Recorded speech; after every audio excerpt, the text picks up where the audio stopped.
बिंदु दिया करो ये दासे तृणपेकातिना तबे तो गाइब हरिनाम सुखे अपराध बेहाता।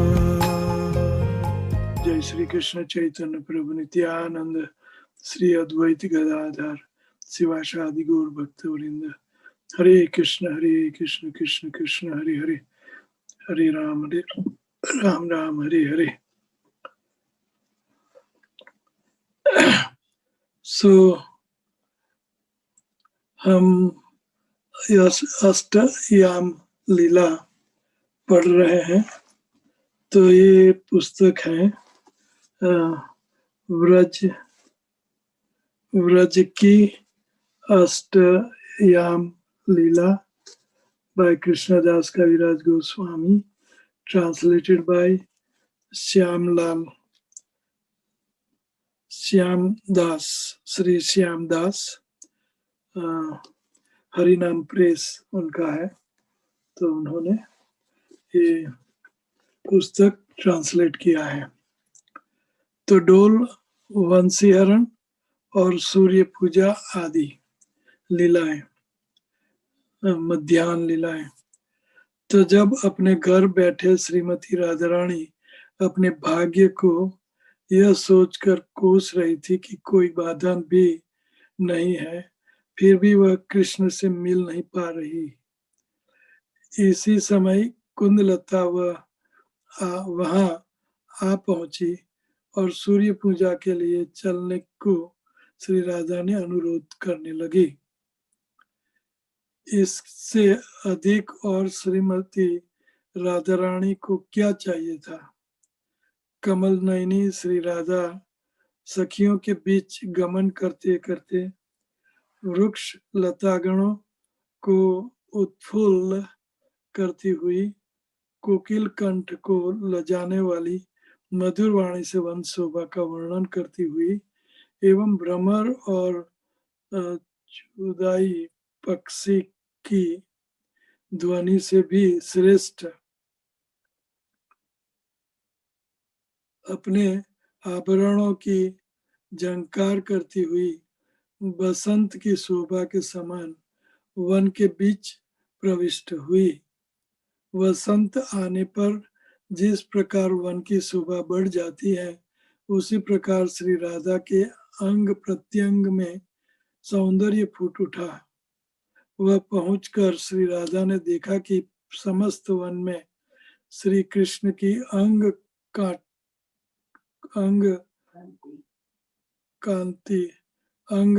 क्रांति के समान का विस्तार हो रहा है। वह शोभा कैसी है। समस्त वन प्रफुल्लित श्यामलताओं से भरा है। श्री कृष्ण कांटी भी श्याम वर्ण है। कांति श्री कृष्ण कांति भी श्याम वर्ण है। वन तिलक के फूलों से सुशोभित है। श्री कृष्ण के ललाट पर भी तिलक शोभायमान है। वन उत्कृष्ट अर्जुन तथा उच्च कदम वृक्षों से परिपूर्ण है। श्री कृष्ण के भी विशाल अर्जुन, हलधर आदि सखा है। वन में मयूर घूम रहे हैं। श्री कृष्ण के समस्त मस्तक पर भी मयूर पुच्छ मुकुट शोभित है। वन में चारों ओर उन्नाग फूलों की मालाएं धारण किए हैं।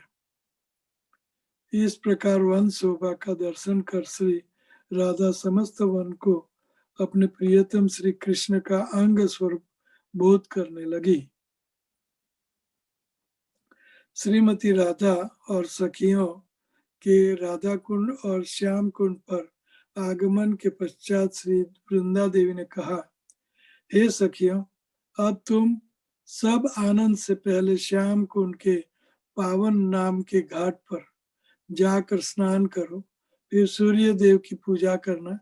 मुझे यहाँ पर कुछ आवश्यक कार्य है, इस कारण से देर से आऊंगी। सब सखियों के जाने के पश्चात वृंदा देवी ने दो सरिकाओं को जो अधिक वेग से उड़ सकती थी, सारिकाओं, मैना, पोपट या तोते, दो सारिकाएं जो अधिक वेग से उड़ सकती थी, कुछ इधर उधर से समाचार लाने को नियुक्त किया। एक का नाम सूक्ष्म बुद्धि था और दूसरी का नाम सुबा था। पहली को तो अभिमन्यु की माता जटिला की चेष्टा जानने के लिए व्रजधाम यावट भेजा और दूसरी को चंद्रावली का समाचार लाने को गौरी तीर्थ की ओर भेज दिया। इसके बाद वृंदा देवी भंडार घर में गई और श्री राधा कृष्ण की सेवा के योग्य सब सामग्री ठीक ठीक रखी दे कर बहुत प्रसन्न हुई और देखभाल करने वाली वन देवियों की प्रशंसा करने लगी। श्री राधा कृष्ण की सेवा के योग्य सब सामग्री जो वसंत क्रीड़ा आदि लीलाओं के लिए आवश्यक थी, वृंदा सेविकाओं द्वारा उठलाकर अपने साथ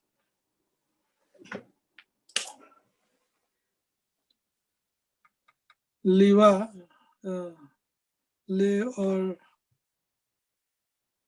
ब्रेकफास्ट लीवा ले और लीलानुसार पहनने के वस्त्र, आभूषण आदि अपने साथ लेकर उचित स्थान पर सजा सजा कर रख दिया, जिससे 10 प्रकार की लीलाएं भली प्रकार होती रहे।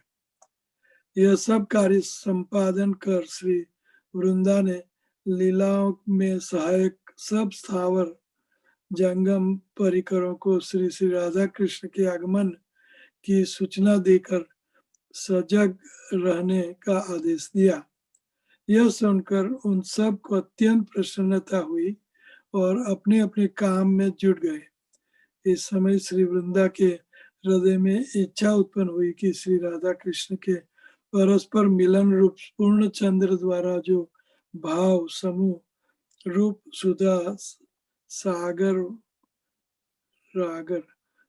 सागर व्याप्त होगा, उसमें स्नान करूं अर्थात लीलाओं का दर्शन हो, इसी अभिलाषा से उद्विग्न हो शीघ्र कुंज की आड़ में एक कोने में छुप कर बैठ गई। अपनी प्राण प्रियतमा श्री राधा के दर्शन पाने की कामना से श्री कृष्णचंद्र का चित्त अत्यंत चंचल हो गया। वे बार बाहर कुंज के बाहर देखने लगे कि प्रिया कहीं आ तो नहीं रही है, किंतु प्रत्येक बार निराश होते। अब अंत में देखते हैं कि सब सखियों के सहित बकुल वृक्षों के नीचे सामने वाले मार्ग से श्री राधिका आ रही है। उन्हें विश्वास नहीं हुआ कि वास्तव में वह आ रही है। इधर श्री राधिका भी श्री कृष्ण को देख अनेक प्रकार भावोदय होने के कारण यह निश्चय न कर सकी कि यह वास्तव में श्री कृष्ण है, क्योंकि इसके पहले उनको तमाल वृक्ष आदि देखकर बार बार अपने प्रियतम का भ्रम हो गया था और सब सखियों ने इस पर उनका बहुत उपहास किया था, जिससे उनको अत्यंत लज्जित होना पड़ा था। श्री राधिका तरह तरह के वितर्क करने लगी। कहीं यह तमाल वृक्ष तो नहीं, नव मेघ माला तो नहीं, इंद्रनील मणि का नवीन अंकुर तो नहीं है, क्या यमुना का प्रवाह तो नहीं, क्या नील कमलों का संचय तो नहीं है। वे इस प्रकार सोचते हुए कुछ भी निश्चय नहीं कर पाई। ये सब श्याम वर्ण के हैं जो ऊपर तमाल वृक्ष और नव मेघमाला और इंद्र नीलमणि नवीन अंकुर और यमुना और नीलकमल, तो ये कृष्ण का सूचक कर रहे हैं। तब श्री राधा विशाखा सखी को संबोधन करने लगी, हे सखी, सामने जो मेरी नेत्र रूपी भ्रमरी के लिए पद्म रूप वस्तु विराजमान है, क्या यही मेरे प्रियतम कांत है? यह मेरा भ्रम तो नहीं है? ठीक ठीक बताओ। श्री विशाखा ने कहा, हे राधे, यह स्फूर्ति अथवा भ्रम नहीं है।